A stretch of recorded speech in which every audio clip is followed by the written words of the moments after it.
नमस्कार मित्रमैत्रिणींनो, blogs with प्रतीक्षामध्ये तुमच्या सर्वांचं मनापासून स्वागत आहे। आशा करते की तुम्ही सर्वजण खुशहाल जीवन जगत असाल।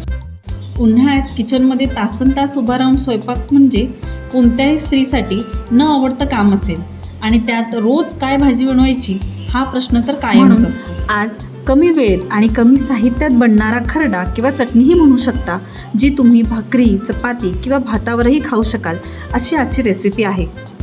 तर या रेसिपीसाठी मी एका बाजूला एक मोठा टोमॅटो भाजण्यासाठी ठेवलेला आहे आणि साईडला शेंगदाणे देखील तव्यामध्ये भाजून घेत आहे। या दोन्ही गोष्टी स्लो गॅसवरती भाजून घ्यायचं आहे।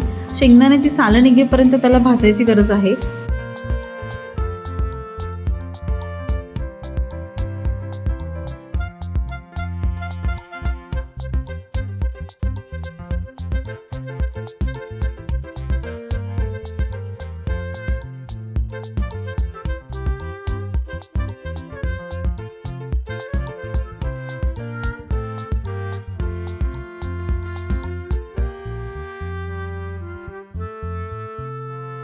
शेंगदाणे भाजून झाल्यानंतर याच तव्यात मी ह्या 2 मिरच्या घेतलेल्या आहेत। या मिरच्या खूप तिखट आहेत, त्यामुळे मी 2च घेतलेल्या आहेत आणि यात थोडंसं अगदी चम्मचला पण थोडंसं कमी असं तेल घालून ह्या छान भाजून घ्यायच्या आहेत। त्याला डाग पडला पाहिजे इथपर्यंत त्या मिरच्या भाजल्या गेल्या पाहिजेत, नाहीतर ते कच्चं असल्यामुळे मिरचट लागू शकते चटणी तुमची। आणि त्यातच मी यात कोथिंबीरीची देठ आणि लसूणसुद्धा भाजून घेत आहे।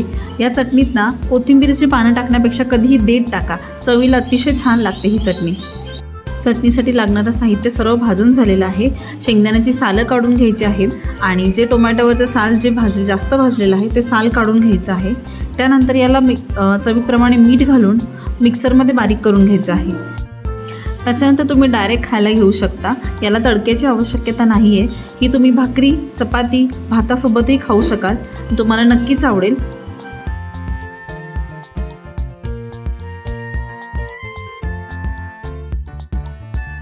व्हिडिओ आवडल्यास चॅनेलला सबस्क्राईब आणि लाईक करायला विसरू नका। पुढच्या नवीन ब्लॉगमध्ये आपण भेटूच, पण तोपर्यंत मस्त रहा, स्वस्त रहा आणि नेहमी हसत आनंदी जीवन जगा। धन्यवाद।